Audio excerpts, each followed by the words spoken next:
Então fala galera, beleza? Vamos aqui para mais um vídeo, vamos para o nosso corte diário aqui do Jogo Aberto com as informações e repercutindo a classificação do Flamengo, que mesmo perdendo de 1-0 para o Bolívar não foi suficiente para poder tirar o Flamengo, porque o Flamengo venceu o primeiro jogo por 2-0, mas vamos ver aqui a Renata Fã e o Denilson trazendo, né, toda essa repercussão, trazendo os lances, detalhes da partida e muito mais, porque o Flamengo agora está nas quartas de final e vai enfrentar o Peñarol.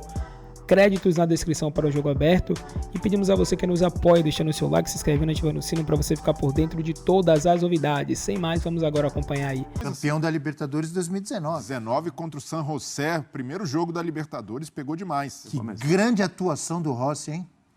Pegou cada bola. Vamos para La Paz? O Fernando Campos, nosso amigo Donan, está lá e vai trazer para a gente. Está lá na colina aí. Cenário, né? Ele está perto da colina ali, da montanha. Não, está no alto daquela colina. É. E o Donan acompanhou, viu tudo de perto, estava lá, vai trazer para a gente mais informações, porque Tite passou mal, jogadores cansados, um com dor de cabeça, mas o Flamengo passou, Donan. Bom dia.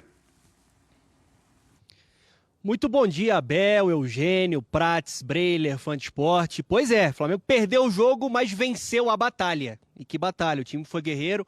Passando algumas informações, né? Alguns casos mais preocupantes após o jogo. O primeiro, o ônibus do Flamengo sofreu uma emboscada, né, de vândalos, torcedores, né? Entre aspas, da torcida do Bolívar. Foi apedrejado, mas todo mundo bem, né? Ninguém se machucou.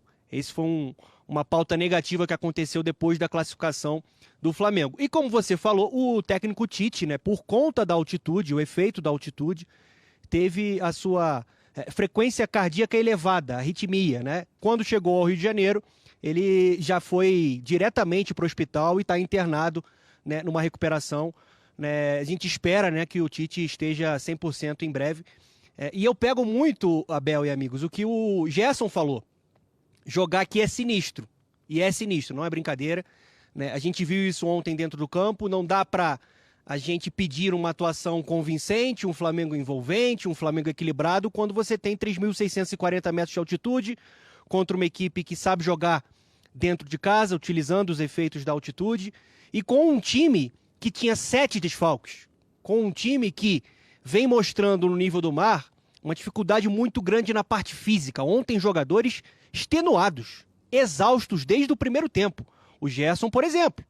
O Gerson não conseguia baixar para fazer a recomposição e ajudar o Varela. O Pulgar não conseguia fechar aqui por dentro. Isso deixava o Varela a todo momento em dúvida ali pelo lado direito, né? Sempre tinha um jogador nas costas do Varela. O De La Cruz botando a mão na coxa também, não sendo aquele jogador que a gente conhece. Então, assim, você tem um impacto da altitude.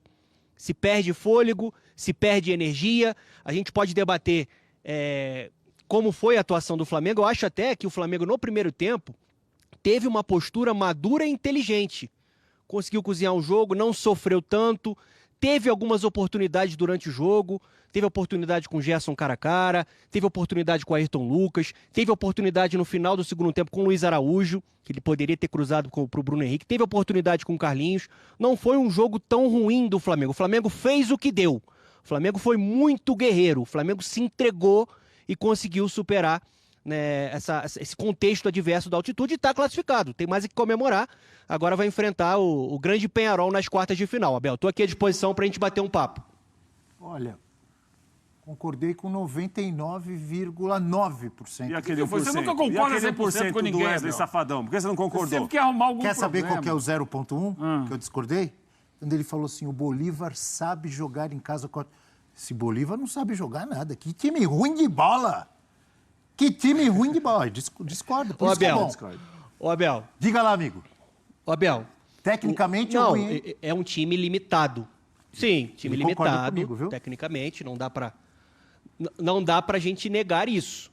Mas, nitidamente, é um time que sabe explorar as inversões. Ele traz a bola para um lado, vem para o cruzamento para buscar o segundo pau de novo. O Flamengo sofre um gol nas costas do Ayrton Lucas. E a gente vem falando, desde que a gente chegou em La Paz aqui, todos nós aqui no programa, dessa fragilidade do Flamengo no jogo aéreo, dessa fragilidade que o Flamengo tem no seu setor esquerdo, entre Léo Pereira e Ayrton Lucas, e os adversários exploram isso. O Luiz Araújo, esse é um cara, gente, que ele é descomunal. é um jogador que precisa ser muito valorizado. Eu fiquei assustado com a atuação do Luiz Araújo aqui ontem. O que ele estava correndo na altitude é um tanque, é um jogador que equilibra essa equipe fisicamente, extremamente competitivo, e mesmo com a altitude correndo. No lance do gol, foi o único lance que ele não conseguiu salvar muito o Ayrton Lucas. Ele poderia ter voltado um pouquinho mais para acompanhar o Bruno Sávio. Então, quando eu falo sobre uma equipe que sabe explorar os efeitos da altitude, não tem muito a ver com a parte técnica, tem muito a ver com o estilo de jogo, com os cruzamentos, com chutes de média e longa distância. Gente, o Rossi ontem teve uma atuação heróica, uma atuação para ser lembrada aqui. E a gente tem... É uma tela, é isso, Leão, que você estava me dizendo? Para falar um pouco mais dessa deficiência apresentada pelo Flamengo em jogos recentes. Tá aí, ó. 56% dos gols sofridos pelo Flamengo em 2024 foram em jogadas de bola aérea, então mais da metade. 32 gols sofridos no total, 18 em jogadas de bola aérea. Eu entendi perfeitamente o que o Donan explicou agora, que apesar da falta de qualidade técnica de alguns ou de muitos jogadores, os caras sabem o que fazer. Entre aspas, que assim? Tiveram vários escanteios, sabendo dessa deficiência do Flamengo, em vez de cruzar a bola direto, eles queriam dar 2, 3 toquinhos, jogada ensaiada que não funcionou nunca. Na minha visão. Escanteio curto, amigo. Funcionou algum? Não funcionou nem o curto nem o direto, né? O time não fez gol de escanteio. Direto não foi quase nenhum que eles cobraram. Mas as estatísticas mostram que apenas 3% dos escanteios diretos no futebol mundial se transformam em gols. Quanto por cento? 3%. Só? 3%. E quando tem o escanteio curto, essa média sobe para 7%.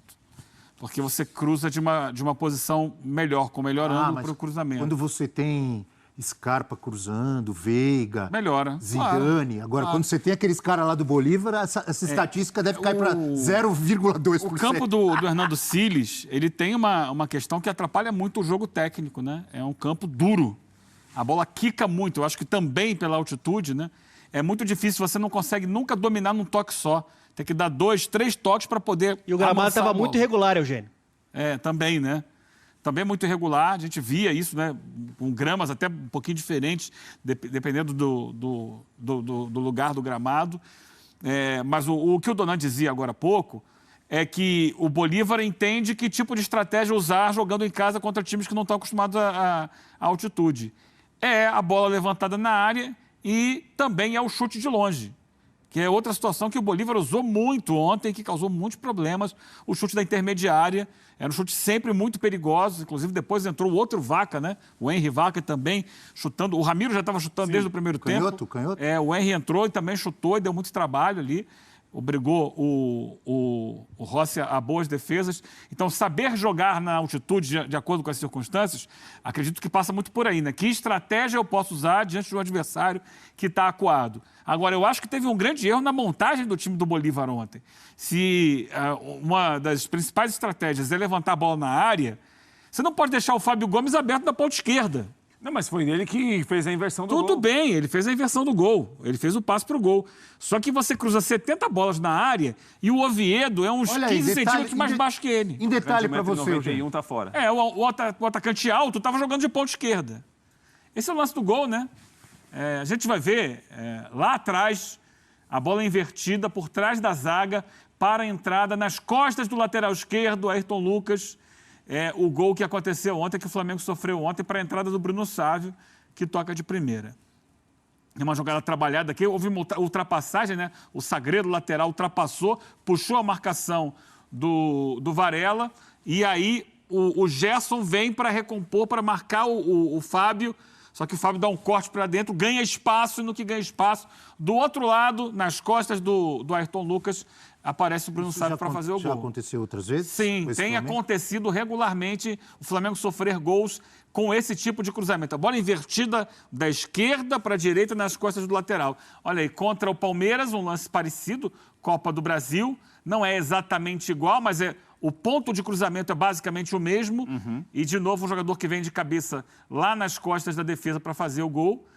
Agora, eu nem lembro, esse valeu ou esse... Valeu. Esse valeu, né? Esse do Botafogo é mais parecido ainda.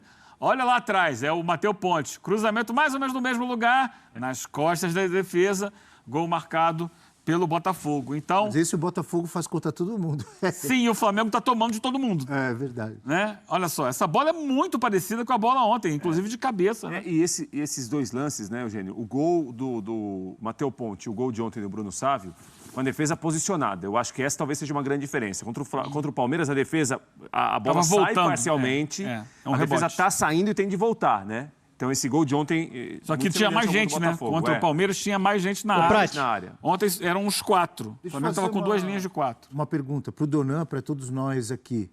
Porque... E aí depois, até pelo gol, desculpa, Abel, só depois do gol é que ele coloca mais um zagueiro, que já deveria ter feito antes. Davi Luiz, né? Ele coloca uma linha de 5 na reta final do... As entradas do Davi Luiz e do Bruno Henrique eram mandatórias, mas eu acho que elas demoraram a acontecer. Então, era mais ou menos isso que eu ia perguntar. A gente está falando de um problema que tem que ser corrigido, tem que ser mesmo, porque o Flamengo segue nas 3 competições. Se quiser ser campeão, ele tem que corrigir os erros e melhorar. Mas quais foram as virtudes? Porque já falamos do Bolívar, de méritos e de problemas do Bolívar apresentados ontem, mas o Flamengo, de qualquer maneira, ele segurou o Bolívar, levou um gol só e passou. Teve méritos. Quais foram para você, amigo Donan? Primeiro, assim, só para... Acho que é importante falar. O Flamengo tem esse problema com essa bola invertida, né? O cruzamento ali nas costas do Ayrton. Mas ontem você conseguia notar nitidamente a dificuldade que os jogadores do Flamengo tinham para fazer a dobra e voltar nessa recomposição. Aí é uma questão de saúde. Faltava fôlego, faltava energia para fazer esse vai e vem. Né? O Gerson, por exemplo, não conseguia baixar, como eu falei no início. Ele não conseguia ajudar o Varela. O Pulgar também muito fora de ritmo. Isso deixava o Varela em dúvida e a todo momento tinha um jogador do Bolívar nas costas do Varela. Pode perceber isso, principalmente no primeiro tempo. Então, acho que dá para dar um desconto dentro da análise. Né? Para citar virtudes, né? Primeiro, sim, antes da virtude, eu acho que é importante o que o Abel falou. Eu também tive a percepção, olhando um time que estava sem a parte física, né? Estava completamente exausto, eu achei que o Tite demorou para mexer. De La Cruz fora do jogo, né? O Carlinhos fora do jogo, o Gerson fora do jogo. Aí depois ele vem, principalmente com o Davi Luiz, faz um 5-4-1, né? E coloca o Bruno Henrique. Acho que o Bruno Henrique foi um jogador que já deveria ter entrado até antes. Na minha escalação ideal, ele seria o titular. Mas, segundo apurei, né, com membros aqui da comissão técnica do Flamengo, existia uma cautela maior com a parte física de um jogador que não está conseguindo ter sequência e que precisa ser preservado. Então, por isso, não foi titular. Né? Tanto que, se vocês forem reparar, quando o Bruno Henrique entra, ele até tem uma mudança de posicionamento com o Gerson. Primeiro ele começa jogando um pouco mais de lado, depois fechando mais, o Gerson fica mais depois à frente ele o Bruno fecha pela direita. Quando entra depois, tem a substituição entre o Everton a ideia era... Araújo, aí o Everton fecha e o Bruno passa a ser o homem mais avançado. A ideia era preservar o Gerson, para o Gerson não ficar fechando, porque ele não aguentava mais, ele estava exausto. Por conta disso. Sobre virtude, além da gente falar de atuações individuais, o Rossi muito bem, o Léo Pereira foi bem no jogo, do lado esquerdo, né, um zagueiro seguro no Flamengo, o Léo Ortiz, um guerreiro também ali como um primeiro homem de meio campo. O Luiz Araújo, não preciso nem falar, é um jogador que não tem grife, mas é um jogador que se colocou como titular do Flamengo, por tudo que ele entrega, pela capacidade que ele tem de ser vertical, de ajudar na marcação, de acelerar o jogo. É impressionante como ele é um tanque de competição. E eu acho que o grande mérito foi principalmente no primeiro tempo, quando o time tinha um pouco mais de fôlego, de jogar um pouco mais próximo, de tentar preencher um pouco mais o meio campo, de tentar cozinhar o jogo, e até teve uma oportunidade ou outra. Acho que esse foi o mérito, né, do Flamengo, principalmente no primeiro tempo, até uns 59 minutos, né, eu não lembro agora qual foi o minuto do gol do Bruno Sávio, mas até ali achei que o Flamengo fazia um jogo inteligente, tentando passar o tempo. O Tite a todo momento colocava a mão na cabeça, ó, inteligência, vamos pensar. Eu acho que o Flamengo conseguiu fazer isso quando o fôlego permitiu. Depois que tomou o primeiro gol, aí foi uma pressão, foi um sufoco. Mas eu confesso, amigos, que eu já esperava o Flamengo perdendo. Eu achei que o roteiro foi o roteiro esperado e ontem o que o Flamengo tinha que fazer era se classificar. E se classificou. E sendo justo, não fui eu que falei como você, Delnon, que o Flamengo demorou para fazer as trocas do Tite. Foi o Eugênio que falou, né, Eugênio? Uhum. E acho que todo mundo concorda, né? Sim. Concorda, Brilha? Sim, sim. E a gente realmente precisa ressaltar, porque pode parecer um detalhe ou só que o Flamengo sofreu, mas o goleiro faz toda a diferença jogando na altitude. O Rocher, no ano passado, quando o Inter foi lá e venceu o Bolívar, foi o grande nome. Foi mesmo. Fez defesas espetaculares e o Rossi fez a parte dele. O Rossi fez 7 defesas, igualou o Diego Alves como goleiro do Flamengo com mais defesas em jogo de mata-mata da Libertadores. Diego Alves também fez 7 defesas contra o Defensa e Justiça em 2021. E o Diego Alves, que é o recordista em defesas pelo Flamengo em Libertadores, 8 defesas contra o San José de Oruro, também na altitude, em 2019. Defesaças, né? Então, o Rossi fez ontem, né? Exato, e o Diego Alves está entre os goleiros históricos do Flamengo, bicampeão da Libertadores, do Brasileiro, e o Rossi se colocou nesse patamar. O Rossi conseguiu ter uma atuação para realmente não haver nenhuma discussão sobre a titularidade dele, sobre a importância que ele tem para o time, e foi determinante. E as defesas que ele faz são difíceis, não são só defesas ali protocolares. Ele realmente salvou o Flamengo. Foi o herói, é o hero of the match. E é o seguinte, não sabemos se o Flamengo será campeão, mas praticamente todos os campeões, se a gente pensar de times brasileiros só, sempre tem o goleiro em um jogo. Claro, ou 2. tem que ter. Aí nós vamos falar de São Vitor no Galo, vamos falar de Marcelo Groi no Grêmio, vamos falar de Marcos no Palmeiras, vamos falar de Cássio no Corinthians, vamos falar de Diego Alves. Do Fábio no passado. Fábio no Fluminense. Sempre.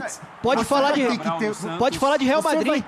Você vai ter jogo que seu time vai ser agredido na Libertadores e o seu goleiro vai salvar. E ainda tem um outro ponto do Rossi, que foi saber fazer o que o Flamengo precisava, que era ganhar tempo.